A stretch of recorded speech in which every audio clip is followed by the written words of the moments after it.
Hello বন্ধুরা, আমি শুভ্রা রান্নাঘরে পরিবার চ্যানেলে আপনাদের স্বাগত জানাই। আজকে আমি ট্যাংরা মাছের তেল ঝালের রেসিপি শেয়ার করব। অসম্ভব ভালো খেতে হয় এই রেসিপিটা, আর বানানো ততটাই সহজ। শুধুমাত্র একটা পদ দিয়ে এক থালা ভাত মিশে শেষ হয়ে যায়। চলুন তবে রেসিপিটা সম্পূর্ণ দেখে নেওয়া যাক।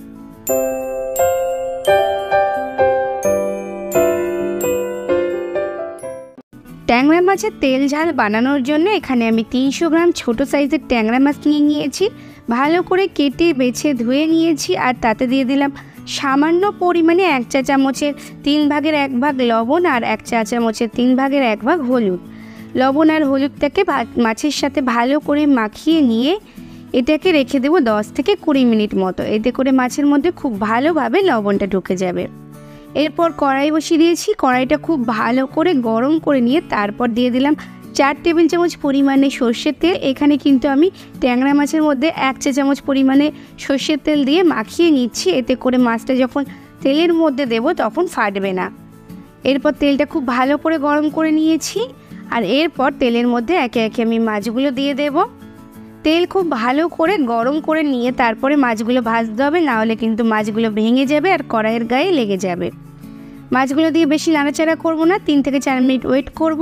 1 পিঠ ভাজা হয়ে গেলে তারপরে একটু উল্টে দেব, আর তারপর আবারও 1 পিঠ উল্টে দিয়ে 3 থেকে 4 মিনিট একটু ভেজে নিয়ে তারপর মাছগুলোকে তুলে নেব। মাছগুলো সুন্দর লাল লাল করে ভাজা হয়ে গেছে, তো এবার আমি মাছগুলোকে তুলে নিচ্ছি। আর মাছ তোলার সময় একটু কড়াইয়ের ধারে ধরে নিচ্ছি, যাতে এক্সট্রা তেলটা কড়াইতে থেকে যায়।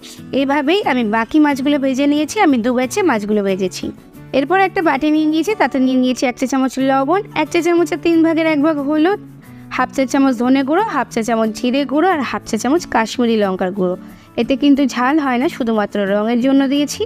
কিছু পরিমাণ জল অ্যাড করে একটা মিশ্রণ তৈরি করে নিচ্ছি। এরপর মাছ ভাজার পর কড়াইতে যে তেলটা আছে সেই তেলেই আমি বাকি রান্নাটা করে নেব। দিয়ে দিলাম 1/2 চা চামচ কালো জিরে ফোড়নটা 1 মিনিট মতো নেড়ে চেড়ে নিচ্ছি। আর ফোড়ন থেকে সুন্দর গন্ধ বেরোলে একটা ছোট সাইজের পেঁয়াজ এখানে আমি পেস্ট করে দিয়েছি। পেঁয়াজ বাটাটা দেওয়ার পর একটু ভালো করে কষিয়ে নেব। পেঁয়াজটা একটু লাল লাল হয়ে গেলে দিয়ে দিলাম 1/2 চা চামচ গ্রেট করা রসুন। এখানে 4-5 কোয়া রসুন দিয়েছি। রসুনটাও একটু নেড়ে নিচ্ছি তেলের ওপর 1 থেকে 2 মিনিট মতো। তারপর দিয়ে দিচ্ছি একটা ছোট্ট সাইজের টমেটো আর 1 চা চামচ পরিমাণে আদা বাটা আর টমেটো কুচিটা দিয়ে 3-4 মিনিট মতো একটু নেড়ে চেড়ে কষিয়ে নেব। আদার কাঁচা গন্ধটা কেটে যাওয়া পর্যন্ত আর টমেটোটা একটু সফট হয়ে যাওয়া পর্যন্ত 3-4 মিনিট এভাবে কষিয়ে নেওয়ার পর যখন মশলা থেকে সুন্দর করে তেলটা ছাড়তে শুরু করবে, ঠিক সেই সময় এর মধ্যে দিয়ে দিচ্ছি আগে থেকে তৈরি করে রাখা মশলার মিশ্রণটা দেওয়ার পরও মশলাটাকে খুব ভালো করে আবারও কষিয়ে নিতে হবে। আবারও মশলা থেকে তেল ছেড়ে যাওয়া পর্যন্ত একটু ধৈর্য ধরে মশলাটা কষাতে হবে। মশলা যত ভালো কষানো হবে রান্নার স্বাদ কিন্তু ততটাই ভালো হবে। তো মশলা কষাতে কষাতে আমি এর মধ্যে দিয়ে দিচ্ছি সামান্য একটু চিনি, 1/2 চা চামচ চিনি দিয়েছি। এটা স্বাদ ব্যালেন্সের জন্য দিয়েছি, এতে কিন্তু মিষ্টি হবে না, আপনারা চাইলে এটা অ্যাভয়েডও করতে পারেন। চিনিটা দেওয়ার পর আবার একটু নেড়ে চেড়ে মিশিয়ে নিচ্ছি মশলাটাকে আর কষিয়ে নিচ্ছি। দেখুন মশলাটা খুব সুন্দরভাবে কিন্তু তেল ছাড়তে শুরু করে দিয়েছে। এ পর্যায়ে আমি দিয়ে দিচ্ছি 1 চা চামচ পরিমাণে লাল লঙ্কার গুঁড়োটা আমি ঝালের জন্য দিচ্ছি। এর আগে আমি কাশ্মীরি লঙ্কার গুঁড়ো দিয়েছিলাম, সেটা কিন্তু ঝালের জন্য নয়। লাল লঙ্কার গুঁড়োটা দিয়ে আবারও একটু নেড়ে চেড়ে মিশিয়ে নিয়েছি আর কষিয়ে নিয়েছি।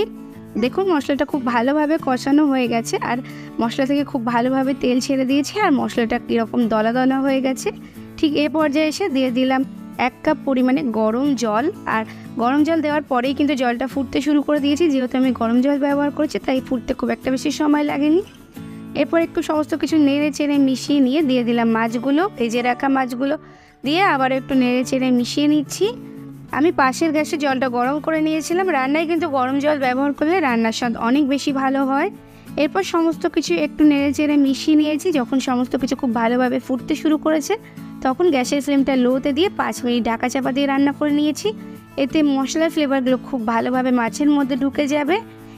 এরপর 5 মিনিট পর ঢাকনাটা খুলে নিয়েছি আর সমস্ত কিছু একটু নেড়ে চেড়ে মিশিয়ে নিচ্ছি আর একটু ফুটিয়ে নিচ্ছি। এ পর্যায়ে আপনাদের গ্রেভিটা বেশি থাকলে একটু টানিয়ে নিতে পারেন। আমার ঠিকঠাকই ছিল। একদম শেষে একটু ধনেপাতা দিয়ে দিলাম। ধনেপাতা কুচি দিয়ে একটু নেড়ে চেড়ে মিশিয়ে নিয়ে গ্যাসের ফ্লেমটা অফ করে দিয়ে 5 মিনিট স্ট্যান্ডিং টাইম দিয়ে গরম গরম ভাতের সাথে সার্ভ করে দেবো আজকের রেসিপি ট্যাংরা মাছের তেল ঝাল। অসম্ভব ভালো খেতে হয়। যারা কখনও ট্যাংরা মাছের তেল ঝাল এইভাবে বাড়িতে বানাননি তারা অবশ্যই একবার বানিয়ে দেখবেন, আশা করছি খুব ভালো লাগবে। তাহলে বন্ধুরা, আমার আজকের রেসিপিটা কেমন লাগলো অবশ্যই কমেন্টস করে জানাবেন। ভালো লাগলে লাইক এবং শেয়ার করবেন। আর যদি এখনও আমার চ্যানেলটাকে সাবস্ক্রাইব না করে থাকেন তাহলে তাড়াতাড়ি সাবস্ক্রাইব করে পাশে থাকা বেল আইকনে ক্লিক করে দেবেন, তাকে পরবর্তীকালে চ্যানেলে যখন নতুন কোনো রেসিপির ভিডিও আপলোড হবে সবার আগে আপনাদের ফোনে নোটিফিকেশান পৌঁছে যায়। আজকে এ পর্যন্তই, আবার আসবো অন্য কোনো দিন অন্য কোনো রেসিপি নিয়ে। ততক্ষণ ভালো থাকবেন, সুস্থ থাকবেন।